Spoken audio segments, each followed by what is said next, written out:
Hey, what's up? This is Chosen, and we have got the new Simple Chase live in game. We've got a promo code. I'm running behind this morning because my monitor clamp came apart and my monitors are falling all over my desk, so I've had to put my whole studio back together and get that sorted out. But we're here, and I have not even looked at this champion yet. I'm going to give you my first reaction live breakdown of what his kit looks like and if he's as good as Ninja, and then we will get you caught up on everything going on in Raid Shadow Legends as we head into the middle of the week. So let's get into it.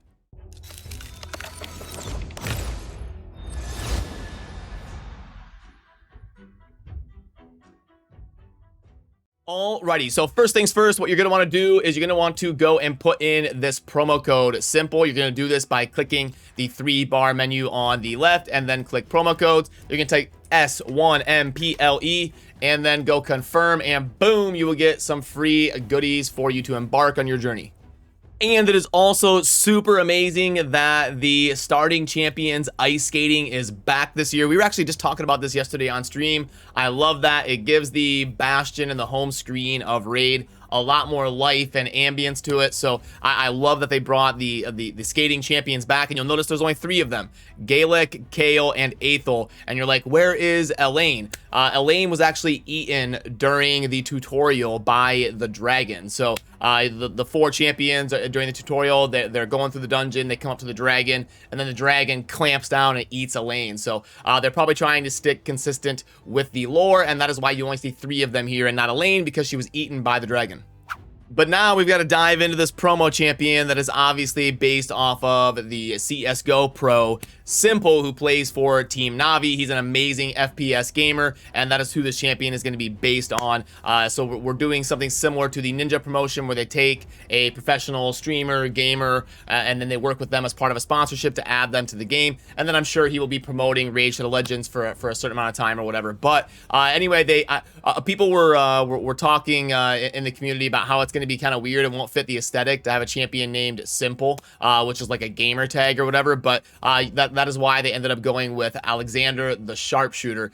So we're going to be sticking with the archer theme, similar to Ninja. I have not looked at the kit yet, but in terms of the base stats, it's looking like okay, everything's pretty par for the course. Nothing is a weird outlier. The speed of 100, the defense, he's obviously an attack champion, so 1432, and then his toughness isn't going to be amazing. That's pretty consistent. He gets the buffed up version of crit damage at 63%, and then 40 resistance and accuracy is pretty normal. Anywhere between 30 and 50 is typically where those add up to. And the fact that he has accuracy 10 tells me he's going to have something in his kit that requires accuracy to place debuff. So now, let's get a first reaction to the kit here.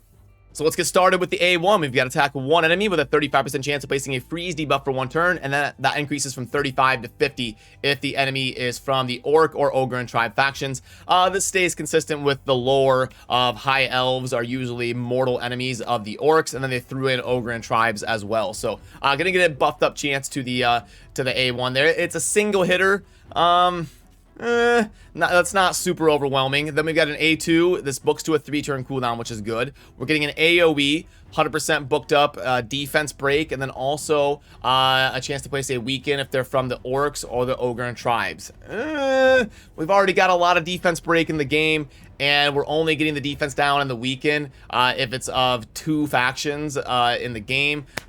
So we're up to like 14 factions now, so that's not a very consistent qualifier. Okay, that's a little bit under what we've got. Champions like Venus that and Draco and Lydia and all sorts of champions that place both defense down and weaken with no qualifier. So very interesting choice there. The A3, I'm sure this hits super hard, but we've got to attack one enemy, remove all buffs from the target. I'd like this if it booked to a 3-turn cooldown. That would be a nice rotation of the 1-3-3 for the abilities. But we're going to be removing all buffs from the target before attacking if they're part of Orc or Ogrein. Like, I don't think that would be OP without the qualifier. Just remove all buffs from the target before attacking. It's a single target on a 4-turn cooldown. That wouldn't be OP. Then we've got accuracy in all battles by 60. Okay, so honestly, my first thought is the kid is underwhelming. I don't know the multipliers yet. Maybe he hits ridiculously hard. Maybe he's like Trunda in terms of how hard he hits, but he's going to need to be one of the top 10 AoE nukers in the game to even like be something special, I think, based on the kit here. Like the AoE defense break is nice, but we've got tons of champions that do that. Like honestly, if you just removed the qualifiers, he'd be pretty decent, because then you'd have the 50% chance to freeze on the A1, which would be nice. You'd have the AoE defense down and the weaken, which would be nice.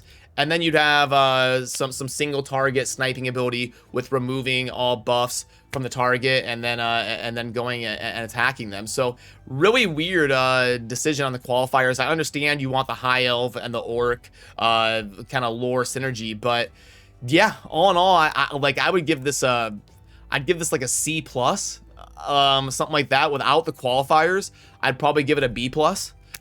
So very interesting choice there on the kit, but worth noting, remember, before you get too upset or start raging in the comment section, this is a free champion for the entire player base. Literally all you have to do is log into the game for 7 days and you get this champion. So obviously it's probably not going to be amazing, but I do wish they would have made him at least as good as Ninja was, where like obviously he's not going to change the PvP meta in Platinum Arena, but he's going to be very solid for people to help progress their accounts and have a really good damage dealer on their account. And then it'll also be super viable in certain areas of the game in the end game. I think they did a pretty good job with Ninja. I'd give them like an 8.5 out of 10 in terms of their design for Ninja. I'd give them like a 4 out of 10 here for the design here. It doesn't bring anything new to the game other than a faction synergy, which we already have, like different champions that do that.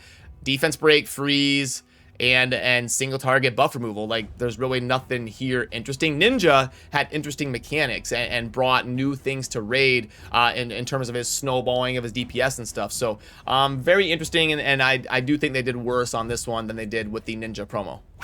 But while we're here, let's go ahead and get you caught up on everything going on in the game right now so you can form a plan of attack. Right now, the only tournament that is live is going to be the Fire Night. It does coincide with the Vildrax fragments, so you're going to want to focus on that over the next day and a half to make sure you're getting the 2,050 points to scoop up the fragments for Vildrax if you are going for the Epic Champion that is part of the event there. And then obviously Champion Training, you're going to want to do that for a little bit and get to at least 2,150. It depends on how many fragments you're sitting at based on the summoning events and stuff, whether you have to go for the 6,650 or not, which is a lot of Champion Training. So the next day and a half is going to be Fire Night and Champion Training for you to focus on for fragments. Also, today is the final countdown. We are on the last 24 hours of this iteration of the Doom Tower. So you're going to want to get in there, make sure you are saving at least 1 silver key so you can go after those secret rooms, and then getting as many secret rooms cleared as you can and getting as much progress as you can, because today is the final day. Obviously, when we get towards the end, at the beginning of a month, is when the Doom Tower is going to kind of be resetting. So that is going to be your last chance on this iteration of the Doom Tower. Now let's get you your shop recap here. We've got a great deal mix pack. What is 12 times 4? 48 brews, okay. And then 4 of the 4-star chicken and 2 of the 5-star chicken, okay. And then we're gonna go 5 and 3 on the tomes respectively, a 2.17. So yeah, it's a purchase limit of 3. You already knew it wasn't gonna be that great. Not trash, but not great. Okay, and then we've got 10 bucks here. And we're going to be going with 700 energy.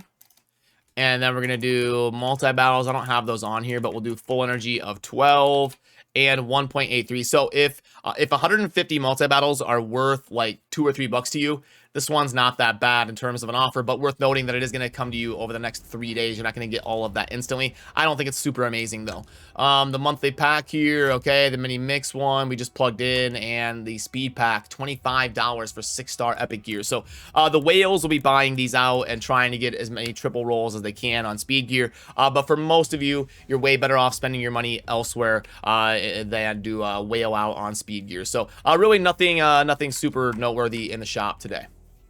Okay, so that does it for what we needed to get covered. Remember, make sure you put in that promo code, the S1MPLE. It's simple with a 1 for the I, and you're going to put that in the promo code to get your free goodies. And definitely cool that they've got the ice skating rink back for this winter. I'm glad they did that. And then, I mean, it is nice they're doing another promotion and giving the player base a free champion and introducing some new people to raid, hopefully.